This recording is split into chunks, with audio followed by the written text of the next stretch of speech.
Mesdames, Messieurs, bonsoir et bienvenue dans ce journal que nous ouvrons par ce communiqué.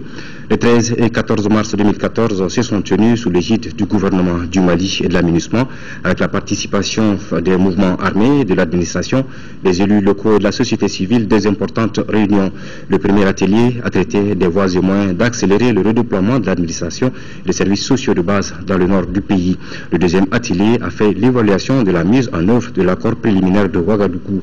Au terme de cette rencontre, il a été mis en place 4 groupes de travail chargés de faire des recommandations en vue d'aller de l'avant vers le démarrage des pourparlers inclusifs de paix dans les meilleurs délais. Le nouveau projet de loi relatif à la protection du consommateur sera la semaine prochaine sur la table du secrétariat général du gouvernement. Avant son entrée dans le circuit d'approbation en Conseil des ministres, le texte est discuté par les représentants des services techniques et ceux des associations de consommateurs. C'est à la faveur d'un atelier de validation ouvert ce matin au ministère du Commerce. L'atelier vise à recueillir les observations et suggestions en vue d'enrichir le document. Reportage de Bourama Traoré. Le texte est à la fois spécifique et pertinent. Entendez là le projet de loi relatif à la protection du consommateur, autour duquel se concertent les représentants des différents départements ministériels et ceux de toutes les associations de défense des consommateurs. Une démarche participative qui vise à parvenir à un document consensuel et de qualité. Nous sommes dans le sens de faire en sorte que le Malien, qui que tu sois, quelle que soit ta condition sociale, puisse être à l'abri des abus sur le marché. Et remercier effectivement l'engagement personnel du ministre du Commerce, parce qu'on n'avait jamais eu ça avant. Cette loi va permettre, on l'espère, de prendre en compte toutes les préoccupations des consommateurs que nous sommes tous. Cette loi la permettra de protéger le consommateur sur toute la ligne. L'exercice consiste à valider le projet de loi relatif à la protection du consommateur, après quoi le texte sera soumis au processus d'approbation du gouvernement, c'est-à-dire à partir du 17 mars prochain selon le ministère, pour qui 8 droits du consommateur sont reconnus par les Nations Unies qu'il convient de satisfaire. Il s'agit notamment du droit à la satisfaction des besoins essentiels, à la santé et à la sécurité, à l'information, au choix, à la représentation, d'être entendu, à l'éducation, à la consommation, à la réparation des torts, à un environnement sain. Pour y parvenir, l'État se doit de réunir des conditions, disons d'accomplir 4 obligations. Obligation de faire la distinction entre satisfaire les besoins du consommateur et protéger ses intérêts. Obligation de créer la concurrence. Obligation de développer et d'entretenir des réflexes de protection des intérêts du consommateur. Obligation d'associer les organisations de défense du consommateur à la prise des décisions qui les touchent. Le nouveau projet de loi fixe les conditions et procédures relatives à la réparation des dommages et préjudices subis par le consommateur. Il donne également une information claire au consommateur sur les biens et services qu'il acquiert. Cet autre communiqué avant de poursuivre cette édition, le ministre de l'administration territoriale, conformément au décret numéro 96-093 PRM du 25 mars 1996 instituant la semaine nationale des martyrs et numéro 04-325 PRM du 12 août 2004 portant création de la Commission nationale d'organisation des fêtes et manifestations officielles en République du Mali, informe l'opinion publique nationale et internationale qu'il est institué en République du Mali des journées du souvenir et du recueillement dénommées Semaine nationale des martyrs couvrant la période du 17 au 25 mars 2014. Durant cette période, les drapeaux sont mis en berne. Par conséquent, il invite chaque citoyenne et chaque citoyen à l'observation de toutes les consignes et mesures relatives à la bonne tenue de cette Semaine nationale des martyrs et de la journée du 26 mars 2014. Le ministre compte sur l'esprit civique de tous et de chacun. La tournée du ministre de l'Urbanisme et de la Politique de la Ville dans les 6 communes du district de Bamako se poursuit. En commune 2, Moussa Mara est allé présenter à la population la nouvelle stratégie de protection des espaces publics. Mohamed Ould Mamouni. Si, il y a quelques années, les communes du district de Bamako disposaient de 1597 espaces publics, aujourd'hui, il n'en reste que 261. C'est donc dire que ces espaces sont en voie de disparition. Et c'est pour sauvegarder le peu qui reste que le ministre de l'Urbanisme et de la Politique de la Ville, Moussa Mara, s'est rendu dans les communes du district pour expliquer sa stratégie de protection de ces espaces. Il s'agit de protéger ce qui reste encore des espaces publics de Bamako. Et nous avons voulu associer les populations, parce que ce sont les populations qui sont à côté des espaces publics et qui peuvent, de manière vigilante, attirer l'attention des maires, attirer l'attention de l'État sur toute atteinte qui peut menacer ces espaces publics. Nous devons faire en sorte de protéger juridiquement, nous sommes en train de le faire, ces espaces et physiquement ces espaces avec la participation des populations. Si, par exemple, la commune 1 compte 65 espaces publics, la commune 4, 77 et 47 en commune 5, la commune 2, elle, n'en a que 4 selon un inventaire fait par le ministère en charge de la question. Au cours de la rencontre, les populations ont exprimé leurs préoccupations majeures. Elles ont trait aux questions foncières. La population a beaucoup de doléances, dont en particulier la protection du foncier de manière générale. Donc la protection des espaces publics, certes, mais la protection du foncier. Nous avons rassuré les uns, nous avons montré notre disponibilité aux autres et la disponibilité de la mairie pour œuvrer à leur côté afin de redresser tous les torts possibles qu'on peut redresser et surtout protéger les équipements publics qui restent à protéger à Bamako. En ce qui concerne les 261 espaces publics restants dans le district de Bamako, le ministre Moussa Mara a déclaré que la priorité du gouvernement est leur protection à l'aide de plaques et de clôtures. Cette initiative s'étendra à toutes les régions du pays. La Coalition nationale des jeunes volontaires pour le développement vient de bénéficier d'un programme d'appui à la jeunesse du Mali en vue de la réconciliation. Le projet, financé par l'UNESCO, permettra de former 350 jeunes volontaires en outils informatiques. Les volontaires, une fois formés, vont sensibiliser les populations à partir des nouvelles technologies de l'information et de la communication. Adjumatina.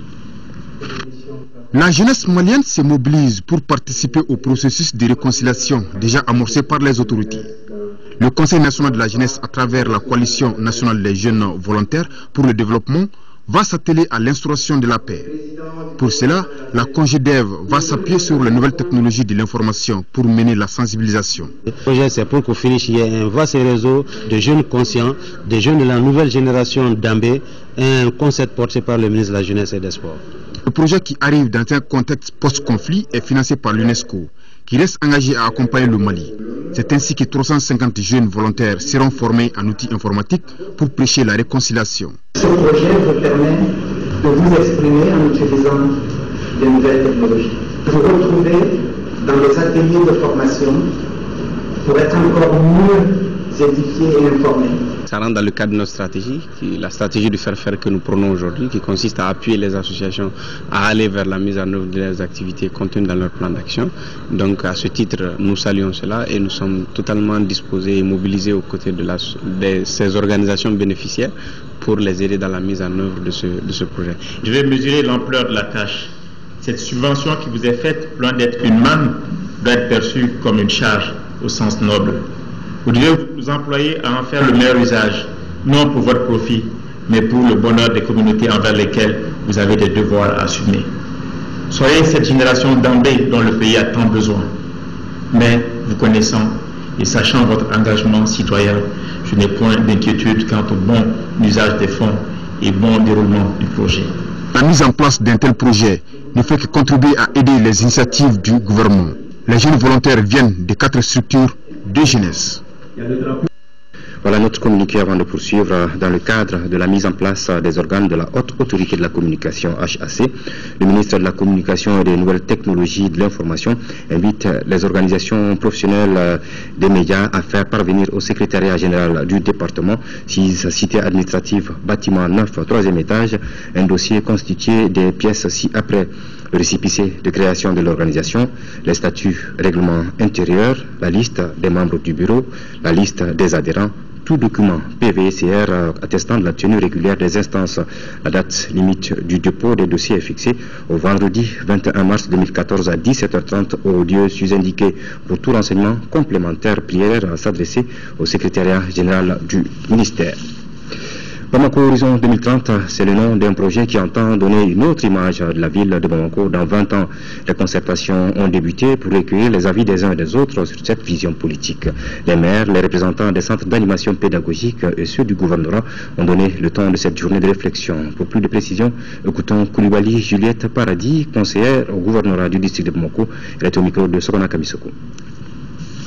Le projet Bamako Horizon 2030, c'est une vision politique, c'est la définition d'un projet pour 20 ans, pour prévoir ce que sera cette métropole dans 20 ans. 20 ans, c'est la durée d'un schéma directeur d'urbanisme et l'objectif, c'est d'avoir une vision d'avoir un projet qui puisse fonder ensuite les documents de planification urbaine et qui puissent donc être mieux réalisés sur le territoire parce qu'ils seront l'expression de la volonté des responsables, c'est-à-dire des élus, qui auront également concerté les habitants et les acteurs économiques du territoire. Après avoir réfléchi en fait à cette vision politique pour 20 ans, les élus ont voulu concerter la population. Et concerter la population d'abord en concertant les enfants, parce que les enfants ce seront ceux qui seront les autorités en 2030, ce sont eux qui auront la responsabilité de la ville en 2030, et aussi parce qu'en concertant les enfants, on fait rentrer dans les familles la réflexion sur l'avenir de la ville. La manière de les concerter, c'est à travers en fait les écoles, le fondamental, le secondaire et aussi le monde universitaire, de les sensibiliser et de les interroger en fait, de les interpeller sur leur vision à eux, leur manière de rêver la ville à horizon de 20 ans quand ils seront adultes en fait. Les représentants des partis politiques, ceux de la société civile, sont réunis au Grand Hôtel de Bamako. Ils échangent sur les perspectives de l'opposition politique au Mali, une initiative du Centre malien pour le dialogue interparti et la démocratie. L'objectif de la rencontre est de diagnostiquer les insuffisances de la loi portant statut de l'opposition et de faire des propositions pour l'amélioration des conditions d'exercice d'une opposition. De l'avis des spécialistes, le consensus tue la démocratie. Autrement dit, le système de contre-pouvoir est indispensable dans un processus démocratique. L'existence d'une majorité présidentielle et d'une opposition politique contribue à éclairer les populations sur les questions nationales et surtout à les aider dans leurs choix. Ce symbole fort de la démocratie est au centre de cet atelier d'échange interparti sur les perspectives d'une opposition politique au Mali. Des échanges. Nous espérons que les enseignements tirés de notre histoire politique récente serviront de base pour formuler des recommandations pertinentes qui pourront enrichir les débats à d'autres niveaux afin de permettre à notre pays de se doter d'instruments juridiques et politiques capables de contribuer à la création de conditions permettant l'exercice politique de la règle majoritaire et l'existence d'une opposition.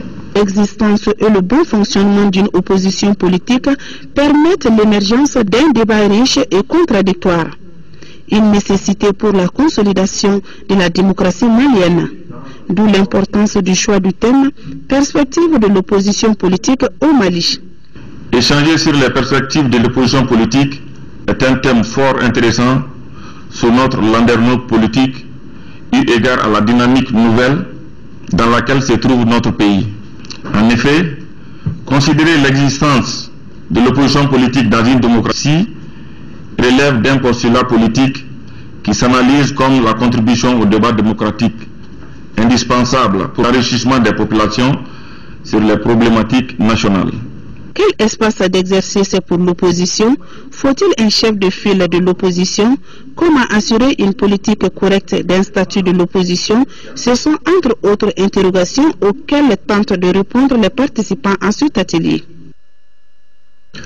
En deuxième région, exercice de synthèse de la formation du GTA Balanzan.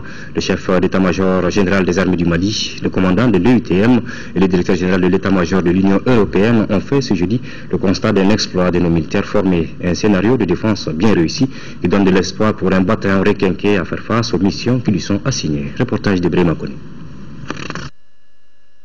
Le chef d'état-major général des armées du Mali, le commandant de l'EUTM, le directeur général de l'état-major de l'Union européenne assistent à la dernière action de la formation du groupement tactique interarmes GTA Balanzan, le 4e bataillon formé par la mission d'entraînement de l'Union européenne.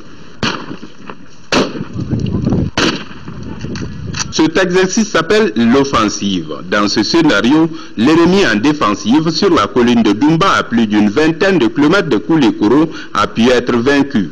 Cet exercice a réussi dans la mesure où déjà ça nous a permis de voir le déploiement de la totalité du GTIA en grandeur nature. Ça nous a permis de savoir quel niveau d'opérationnalité nous avons pu obtenir ou atteindre pendant ces 10 mois de formation. Et ça nous a permis de savoir là où on est bon, mais ça nous a surtout permis de savoir quelles sont peut-être les petites lacunes à corriger dans le futur. Nous sommes aujourd'hui le centre du monde. Nous bénéficions de l'expertise d'une vingtaine de nationalités européennes. Ceci est un grand honneur, une grande chance pour que nous remontions là-bas afin de faire face aux missions régaliennes. Les visiteurs de l'Union européenne se disent non seulement satisfaits de la qualité de la formation du GTA Balanzan, mais aussi de l'ensemble du premier mandat de l'EITM. C'est le 4e bataillon qui est formé. Je peux témoigner ici du progrès constant qui est réalisé par les bataillons, Waraba d'abord, puis Elo, puis Sigui et enfin Balanzan.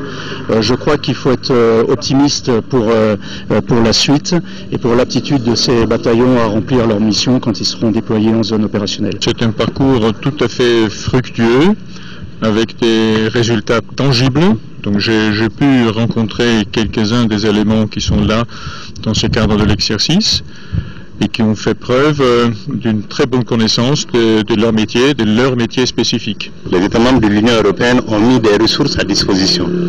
Ils ont décidé de déployer une mission pour accompagner le Mali dans la montée en puissance de ses forces.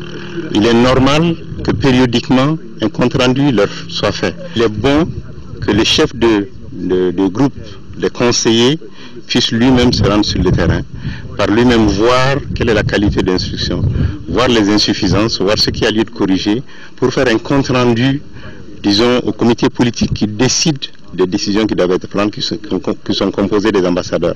Le GTA Balanzan comporte l'artillerie, l'infanterie, le génie militaire et l'armée de l'air représentée par des équipes de guidage aérien tactique avancé GATA ou encore TACP en anglais qui jouent un rôle important dans le combat aérien.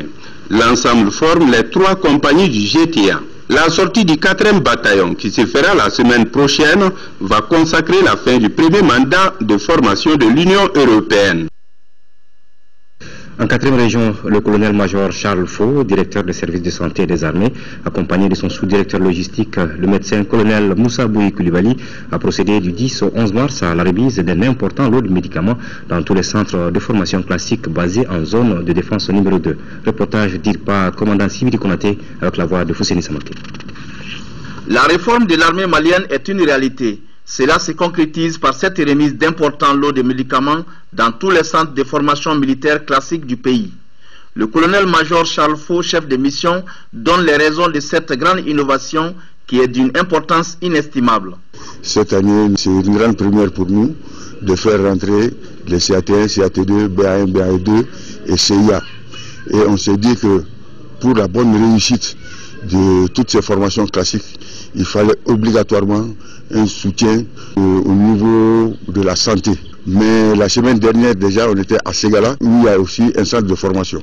Et nous tenons à ce que les hommes qui sont en formation soient moralement satisfaits sur le plan sanitaire et sur le plan hygiène-assainissement. Le représentant du commandant des zones de Ségou n'a pas caché sa satisfaction face à ces gestes. Qui dit rigueur dans les formations demande une certaine énergie. Alors beaucoup d'efforts physiques et intellectuels, d'où un suivi médical conséquent. Donc ces produits ne peuvent que nous remonter et nous requinquer. Ça nous fait vraiment une grosse épine à enlever du pied, parce que du début de la formation jusqu'à nos jours, on avait commencé à enregistrer un certain nombre de pathologies qui découlent de l'aspect physique de la formation. Chez moi, les activités physiques sont beaucoup plus intenses, d'où le réveil de certaines pathologies. Avec ce dépôt de médicaments à notre niveau, ça nous fait vraiment du bien. Ces produits pharmaceutiques contribueront sans nul doute à abréger les souffrances des stagiaires. En 5e région, 6 milliards 50 millions de francs CFA, c'est l'enveloppe mobilisée par le gouvernement américain à travers l'USAID pour la mise en œuvre de 2 projets intervenant dans les domaines de l'eau, l'hygiène, l'assainissement et la nutrition. Ces 2 projets intitulés WASH+, et USAID Nutrition et Hygiène couvriront 79 communes dans les régions de Koulikoro, Ségou et Mopti. Reportage de Yacouba Maïga. Les projets WASH+, et USAID Nutrition et Hygiène, dont les activités viennent d'être lancées, visent à améliorer l'état nutritionnel de plus de 100 000 enfants de moins de 2 ans et environ 500 000 femmes en âge de procréer. WASH Plus interviendra dans 180 villages répartis entre 18 communes des cercles de Mopti, Bankas et Bandiagara dans la région de Mopti. Quant au projet USAID Nutrition et Hygiène, il couvrira 610 villages répartis entre 61 communes des régions de Koulikoro, Ségou et Mopti. Les activités des deux projets de l'USAID qui sont lancés officiellement aujourd'hui s'inscrivent dans le cadre de la mise en œuvre de la politique nationale d'assainissement et aussi ces deux projets s'inscrivent dans la politique nutritionnelle adoptée par le gouvernement du Mali. Ces deux projets font partie des initiatives de soutien du gouvernement américain au gouvernement malien. Ils sont financés à hauteur de 6 milliards 50 millions de francs CFA par l'USAID pour une durée de 2 ans pour WASH Plus et 5 ans pour USAID Nutrition et Hygiène. C'est le lieu d'exprimer notre reconnaissance à l'USAID au Mali pour les efforts qu'ils ne cessent de déployer dans le pays et particulièrement dans les 3 régions. La mise en œuvre des projets WASH Plus et USAID Nutrition et Hygiène sera assurée par 2 consortia formés par CARE International au Mali, International Rescue Committee, Family Health International, l'ONG Yaktou et Sahel Eco. Veille citoyenne pour une gouvernance locale participative et apaisée, c'est l'intitulé d'un nouveau projet qui vient d'être lancé dans la commune rurale d'Ansongo. Plus de 5 millions de francs CFA sont engagés pour la réalisation des activités en faveur des collectivités. Ce projet, initié par l'ONG APIF, appui au projet Initiative des femmes et financé par le programme d'appui aux organisations de la société civile PAOSC 2 pour une durée de 3 mois. Reportage de Aïssata Salioumaïga. Ce projet destiné aux collectivités territoriales et aux organisations de la société civile entend appuyer les capacités des bénéficiaires des 6 villages de la commune d'Ansongo en 3 mois dans la gestion et le suivi des collectivités. Il s'inscrit dans le cadre de la mission appel à manifestation d'intérêt simple. Le lancement de ce nouveau projet d'APIF vient nous confirmer davantage l'importance d'un tel éveil pour l'accompagnement de l'État dans la réalisation des objectifs du millénaire du développement. Pour atteindre les objectifs assignés à ce projet, l'Union européenne, le Danemark, la Suède, la Suisse et le Canada ont déboursé 5 260 000 francs CFA sur l'initiative de l'ONG APIF, appui au projet et initiative des femmes. Cette dynamique vise à amener les organisations de la société civile de chaque commune à exercer en synergie leur droit à participer à l'élaboration des politiques de développement et au contrôle citoyen de l'action publique pour la promotion de la bonne gouvernance. Les bénéficiaires se réjouissent. L'avenir d'un tel projet ne peut que nous aider à mettre en œuvre notre programme de renforcement de capacité au niveau de la commune d'Ansongo. Ce nouveau projet, qui renforcera la bonne gouvernance dans la commune d'Ansongo, est au compte du programme d'appui aux organisations de la société civile PAOS 2. Je vous le disais dans les titres, les partenaires techniques et financiers sont au chevet du patrimoine culturel détruit des régions du Nord. Ils contribuent à la reconstruction des monuments et lieux de culte détruits par les occupants entre 2012 et 2013. La cérémonie de lancement des travaux de reconstruction s'est déroulée ce matin à Tombouctou. C'était sous la présidence du ministre de la Culture, représentant le Premier ministre. Également présents à cette cérémonie, les partenaires techniques et financiers, les responsables politiques et administratifs de la région et un public nombreux. Envoyés spéciaux à Tombouctou, à Lucien Touré, à Damadjakité. Il faudra près de 11 millions de dollars pour reconstruire totalement les mausolées et autres lieux de culte détruits par les occupants.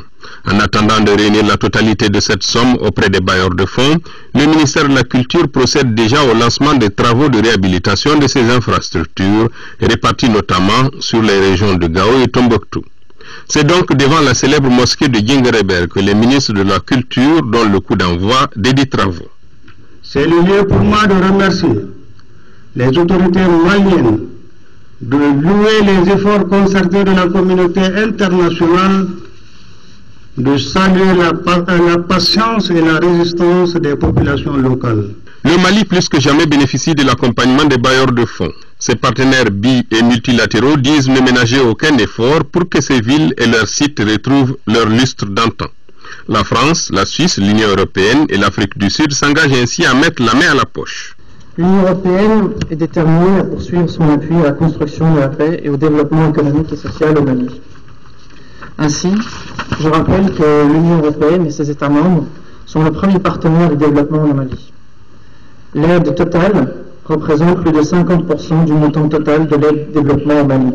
Je souhaite rendre hommage à cette ville et ce haut lieu qui ont beaucoup souffert. Je salue tout d'abord les efforts du gouvernement malien qui, dès les premières heures de la crise, a alerté les Nations Unies à travers l'UNESCO sur les graves dangers qui couraient son patrimoine culturel au nord du Mali. Je tiens également à reconnaître les efforts des habitants de Tombouctou et des Maliens pour défendre leur savoir, leur patrimoine et leur identité, parfois au péril de leur vie. Bien sûr, tout cela n'aurait pas été possible sans l'engagement de l'UNESCO, cheville ouvrière de cette initiative. Le ministre de la Culture parle quant à lui d'une renaissance. L'acte que nous posons aujourd'hui marque la renaissance et la revitalisation des valeurs culturelles matérielles et immatérielles de cette partie du Mali connue à travers ses ressources patrimoniales multiséculaires. Parmi ces valeurs, on peut citer la tolérance, le dialogue interculturel, la cohésion sociale et la culture de la paix. Le gouvernement du Mali ne ménagera aucun moyen pour contribuer et soutenir l'ensemble des efforts fournis par la communauté locale et d'autres partenaires de la coopération bilatérale et multilatérale. Les travaux s'achèveront en 2016. La salle de conférence de l'Office de la Haute-Vallée du Niger, OHVN, a abrité aujourd'hui les travaux de la 6e session du comité de pilotage du projet d'appui à la filière coton-textile PAFICOT, présidé par le ministre du Développement rural. Les travaux ont permis aux organisateurs d'examiner, entre autres, le procès verbal de la 5e session, le projet de budget 2014. Nando Dambélé. En 2008, le projet d'appui à la filière coton-textile PAFICOT est financé à concurrence de 29,74 milliards de nos francs par l'ABAD. Multinational, il couvre les 4 pays de l'initiative sectorielle en faveur du coton, à savoir le Bénin, le Burkina Faso, le Mali et le Tchad, et s'inscrit dans la dynamique d'amélioration de la performance de la filière coton. Il prend fin en septembre prochain, c'est pourquoi cette dernière session est placée sous les signes de la consolidation des acquis. Nous avons réalisé suffisamment d'activités, beaucoup de produits ont été obtenus et nous pensons qu'il faut consolider ça de manière à ce que les gens puissent profiter le mieux que possible. Ayant pour objectif de contribuer à la sécurisation et à l'accroissement des revenus des acteurs de la filière coton par l'amélioration de la productivité de façon durable, le projet a presque atteint tous ses objectifs au Mali, à l'exception de la réhabilitation des pistes rurales. D'où cet appel du ministre du Développement rural à la coordination du projet. Je tenais à venir personnellement pour un peu échanger sur ces aspects avec vous, mesdames et messieurs les membres du comité de pilotage, et puis attirer notre responsabilité commune pour les comités de pilotage sont vraiment des cadres réels d'évaluation des activités, d'évaluation d'abord des unités de gestion de projets et programmes, sans complaisance, parce que la responsabilité elle est partagée. Ce cadre permet à vous, mesdames et messieurs les membres du comité de pilotage, de regarder très finement qu'est-ce qui a été fait, et quelles sont les difficultés que donc les coordinations rencontrent, et de retracer vraiment des feuilles de route très précises dans l'exécution des projets. Le ministre n'a pas passé également sous silence les activités à poursuivre liées à la recherche, à la formation des artisanes et des artisans et l'alphabétisation des productrices et producteurs. La salle multimédia de l'ENI a abrité hier les travaux de la 3e session du conseil d'administration de l'établissement. Au cours des travaux, les administrateurs ont entre autres examiné et adopté le procès verbal de la 2e session, les projets de programme d'activité et le budget 2014. On retrouve Nando Dambélé. Cette session se tient à un moment où notre pays sort de l'un des moments les plus difficiles de son histoire. Qu'à cela ne tienne, elle est placée sous les signes de l'espoir selon les responsables de l'établissement. Depuis le 4 novembre 2013, nous avons déjà commencé notre année académique. Et vraiment tout se déroule très très bien. Nous plaçons vraiment cette 3e session dans le cadre donc de l'espoir, Établissement public à caractère technique et scientifique, l'ENI ABT aborde un tournant important de son évolution car elle va basculer dans le système LMD cette rentrée 2014-2015. La rentrée dans ce système exige une synergie d'action des enseignants, des étudiants et des partenaires de l'école. C'est un défi majeur que l'ENI ABT se doit de relever avec assurance et maîtrise. Cette année, l'ENI bénéficie d'un budget équilibré en recettes et en dépenses de plus d'1,199 milliard de francs CFA pour un taux de progression de 1,26% par rapport à l'année précédente, ce qui lui permet de faire face à plusieurs de ses charges.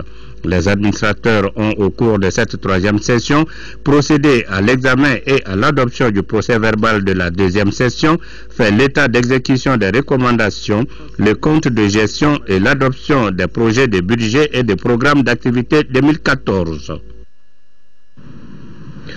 Plus de 144 millions de francs CFA, c'est le budget prévisionnel 2014 du Centre de conservation, de multiplication et de diffusion du bétail ruminant endémique de Madina Diassa dans le cercle de Yanfoulila. Ce budget a été soumis à validation au comité d'orientation du centre jeudi dernier. Un budget qui permet de poursuivre les activités du centre orientées vers l'intensification du bétail ruminant endémique. Reportage de Mamoudou Sidibé. Le comité d'orientation du centre de conservation, de multiplication et de diffusion du bétail ruminant endémique de Madina Diassa dans le cercle de Yanfoulila a, au cours de sa première session, analysé plusieurs points. Il s'agit entre autres du rapport d'activité technique et financier 2013 et du programme d'exécution technique et financier 2014. Pour mieux orienter les activités du jeune centre, un budget prévisionnel de plus de 144 millions de francs CFA a été programmé en 2014 contre un peu plus de 50 millions en 2013. Il sera chargé de réaliser l'inventaire et la caractérisation du bétail ruminant endémique, mettre en œuvre les schémas de sélection validés par le comité technique de coordination en ce qui concerne le bétail ruminant endémique, diffuser les résultats des améliorations génétiques en ce qui concerne le bétail ruminant endémique, mener les activités de promotion du bétail ruminant endémique, et enfin renforcer les capacités des associations coopératives en charge du développement des ruminants endémiques. En raison de ses caractéristiques génétiques uniques, le bétail ruminant endémique de Madina Diassa constitue un trésor biologique d'importance mondiale. La race notamment de Madina Diassa, comme on l'appelle de façon générale le bétail ruminant endémique, est une race autochtone qui a des caractères génétiques qui font qu'il s'adapte à la zone humide. D'autres espèces peuvent vivre difficilement dans cette zone. Donc c'est pourquoi on doit mettre l'accent pour améliorer la valeur économique de ce bétail. Pour lutter contre l'insécurité alimentaire, l'ONG Islamic Relief a initié un programme d'appui à l'autonomisation économique des femmes rurales dans le contexte de l'insécurité alimentaire et du changement climatique au Mali. L'objectif du programme est de contribuer à la réduction de la vulnérabilité économique et sociale des femmes rurales vivant dans la précarité et victimes de l'insécurité alimentaire et des changements climatiques. Abdul Karim Kaba. Environ 5 millions de Maliens risquent ou sont en situation d'insécurité alimentaire sévère. Plus de 2 millions de personnes sont directement affectées par le conflit du Nord, selon une estimation du gouvernement. C'est pour réduire cette situation qu'Islamic Relief a initié le programme d'appui à l'autonomisation économique des femmes rurales dans le contexte de l'insécurité alimentaire et du changement climatique du Mali. Le programme intervient dans 11 villages répartis entre les sectes de Bouanzan, Koro, Djemé et Mopti, respectivement dans les communes de Dongal-Boré, Dandougou Falakala, entre autres. Le projet est à son 10e mois de mise en œuvre. Et déjà, on a noté des résultats tangibles en termes de production maraîchère, mais aussi en termes de production céréalière. Nous pensons, d'ici la fin du projet, qui est prévu pour le mois d'avril, avec l'implication de tous les acteurs, nous pensons de tous les acteurs, que ce soit TSU, au niveau des communes, il y a les associations et groupements féminins, l'ONG Islamic Relief, les partenaires techniques des services de l'État. Nous pensons pouvoir atteindre les objectifs du projet. Depuis le démarrage du projet à nos jours, il a beaucoup contribué à la lutte contre l'insécurité alimentaire, en équipant et rendant fonctionnels 11 périmètres maraîchers de 2 hectares à travers 5 communes de la région de Mopti. Rappelons que le programme d'appui à l'autonomisation économique des femmes rurales dans le contexte de l'insécurité alimentaire et du changement climatique du Mali est financé par la Suède et il est exécuté par l'ONU Femmes et FAO. Les rideaux sont tombés sur les 3e journées cinématographiques de la femme africaine de l'image JCFA 2014. Du 3 au 7 mars, les femmes cinéastes du continent étaient en conclave à Ouagadougou, Burkina Faso, à Ouagadougou et à Banfora, au Burkina Faso, pour célébrer la femme dans le cinéma africain. La comédienne malienne Maïmouna Hélène Diarra a reçu le trophée Sarawina pour la qualité de ses présences sur la scène du cinéma africain. Cheikh Oumar Sangari. Notre compatriote Maïmouna Hélène Diarra, figure bien connue du cinéma africain, a reçu un trophée sarawinien lors des journées cinématographiques de la femme africaine de l'image JCFA 2014 au Burkina Faso. Cette 3e édition des JCFA a regroupé les professionnels du cinéma d'une dizaine de pays africains. Elles ont reçu chacune un trophée sarawinien du nom de la reine nigérienne qui a combattu la colonisation française en 1899. 2 d'entre elles ont reçu le trophée d'hommage. Mariam Sidibé du Burkina Faso et Maïmouna Hélène Diarra du Mali. La comédienne malienne a profité de la journée internationale des femmes pour dédier ces trophées à ses sœurs du nord du Mali. Ce 8 mars, je sais qu'il y a bien des femmes qui ne l'ont pas fêté et j'ai une pensée pieuse envers elles. Et souhaite que ces femmes aient un lendemain meilleur et qu'on fête le 8 mars ensemble, que ce soit la fête de toutes les femmes, qu'il n'y ait pas des opprimés. Le trophée, je le dis à toutes ces femmes qui souffrent, et plus particulièrement les femmes du nord, du Mali, qui souffrent jusqu'à présent dans leur âme. Une rencontre entre professionnels du cinéma ont été de véritables cadres d'échange autour des défis liés à la profession cinéaste. Une autre compatriote, Viviane Sidibé, a reçu le trophée de participation. Rappelons que la tenue de ces journées cinématographiques de la femme africaine de l'image est une initiative du FESPACO. La prochaine édition est prévue pour 2016. Félicitations donc à Maïmouna Hélène Diarra. Du 18 au 22 mars prochain, Bamako abritera la première édition du Festival international de slam et humour FISH. C'est la principale information de la conférence de presse que les organisateurs ont animée ce matin à l'Institut français de Bamako. Les slameurs et humoristes seront en conclave dans notre capitale pour promouvoir cette expression. La rencontre a été suivie par Cheikh Oumar Sangari. Le Festival international de slam et humour est une première dans notre pays. L'objectif global est de contribuer à l'accès et à la participation des populations à la vie culturelle de la nation. Conférences de presse, ateliers d'initiation au slam et à l'humour, compétitions, colloques, concerts, bref, le programme sera alléchant et ouvert au rire et aux langues. Le slam il est urbain, le slam c'est du spectacle. Il y a déjà beaucoup de slameurs déjà du Mali qui slament dans la langue. J'ai lu déjà des thèses de Mamadou, du slam en Bambara, moi aussi, et d'autres slameurs aussi. Et il y a des slameurs, des choses anglophones qui seront là, il y a des Ghanéens qui seront là, il y a des Belges qui seront là, d'autres slams en anglais, d'autres slams en néerlandais. Près de 600 participants, dont une centaine d'étrangers, sont attendus à ces festivals. L'Institut français de Bamako est le principal partenaire de cette rencontre. Les parrains sont Aminata Draman Traoré et Habib Dambeledi Gimba National qui revient avec humour sur une citation de Amadou Ampateba. La parole, elle coupe, elle heurte, elle module, elle forme, réforme, déforme, elle perturbe, elle guérit, elle rend malade, elle rehausse, elle abaisse. Selon sa charge, elle tue net. Une fois émise, on ne peut plus la rattraper. Elle déclenche ou termine tout. C'est ce que Amadou Ampateba disait de la parole. Et le slam magnifie la parole. Et le slam fait que vous avez envie de goûter à la parole, que vous avez envie de sentir la parole. Le Festival international de slam et humour aura lieu du 18 au 22 mars et entre dans le cadre de la célébration de la Journée internationale de la francophonie sous le signe de la paix et de la réconciliation au Mali. Voilà, on va parler d'un autre festival. C'est parti donc depuis jeudi dernier pour la première édition du Festival international d'Idadi de Bougouni. Le thème retenu est la préservation du patrimoine culturel, facteur de paix et de développement durable. Pendant 3 jours, la ville de Bougouni vibrera au rythme des conférences, débats, expositions, ventes et prestations d'artistes. Le Festival d'Idadi est une initiative du groupe Hôtel Piémont. Reportage de nous, Sissoko. C'est une population du Bani Monotier prête à préserver un de ses éléments culturels, le Didadi, qui a pris d'assaut le stade Sakoromeri Diakité de Bougouni. À travers le festival international Didadi, le groupe Hôtel Piémont entend valoriser le patrimoine artistique, culturel et touristique du cercle de Bougouni. Un festival qui devra contribuer au renforcement de l'esprit de solidarité et d'entente entre les communautés.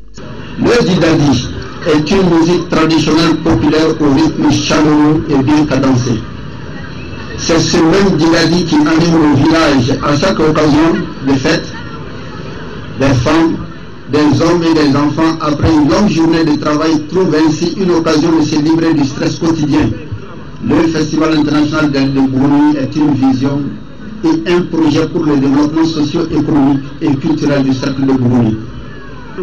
Le festival peut également être un facteur de paix selon le représentant du gouverneur de Sikasso. L'initiative se veut un événement rassembleur de toutes les ethnies, toutes les communautés, bref, un événement qui cultive la paix, la cohésion sociale, le développement économique et culturel du cercle de Bougouni.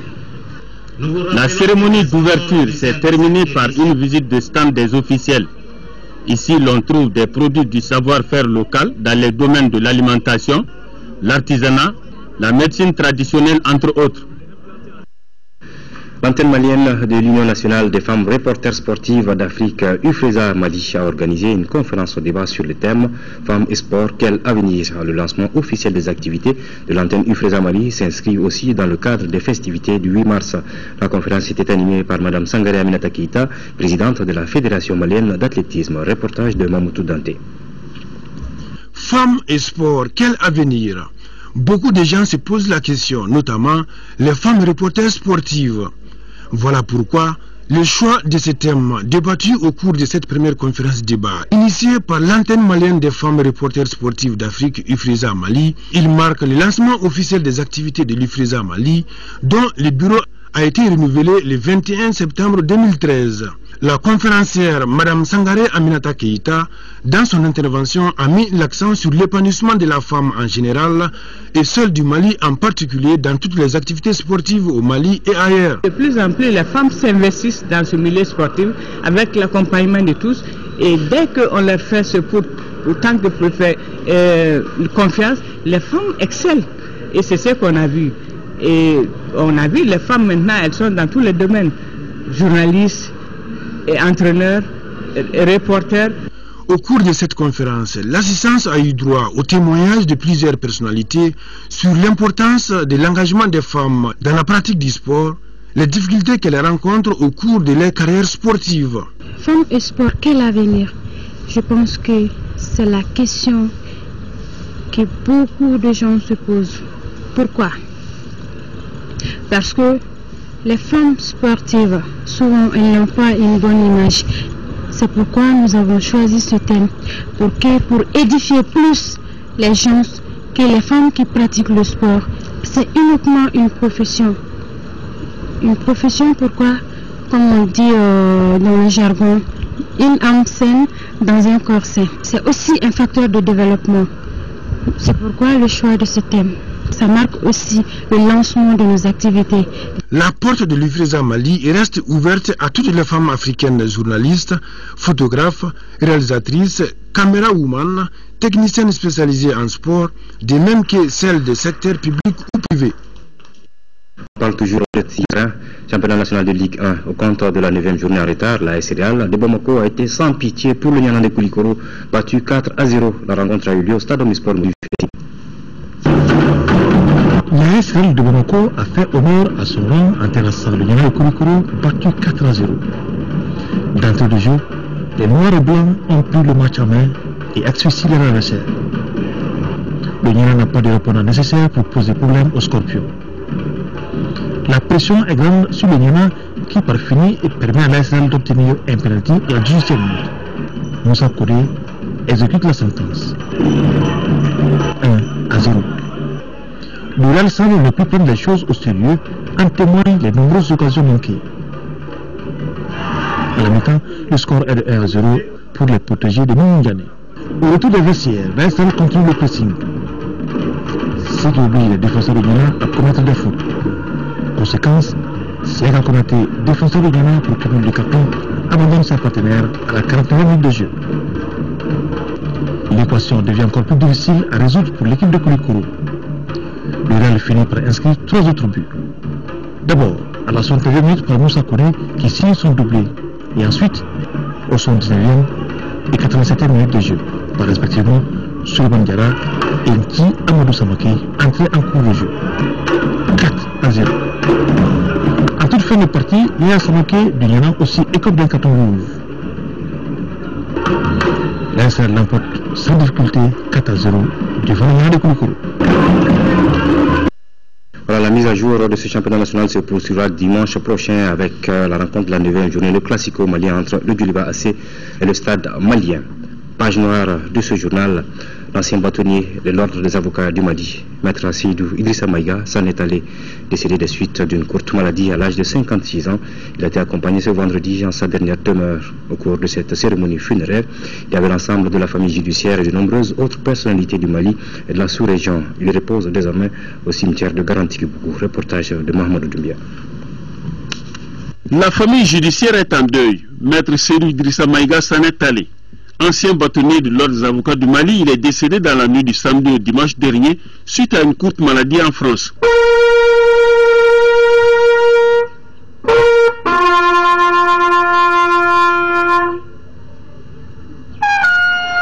Nous sommes aussi réunis ce matin pour rendre hommage à un homme d'une exceptionnelle humanité, un homme chaleureux, d'un commerce agréable.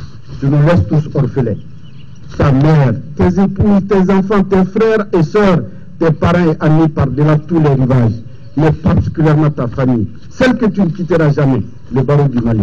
Né le 30 décembre 1958 à Gao, Maître Seydou Idrissa Maïga a obtenu le bac en 1980 avant de venir à l'École nationale d'administration, section sciences juridiques. Diplômé en 1984, il a intégré le barreau en 1989 avant de créer son propre cabinet d'avocats. De 2004 à 2007, il fut bâtonnier de l'ordre des avocats du Mali. C'était un vrai avocat avec des valeurs morales, avec des valeurs sentimentales, avec ses émotions, ses passions. Nous perdons quelqu'un de grand, un ami, un frère et un confrère. Chevalier de l'ordre national du Mali, Maître Maïga aura marqué les esprits tant par sa générosité, son humilité que par le respect de la déontologie et l'éthique de sa profession, le tout teinté d'un franc-parler.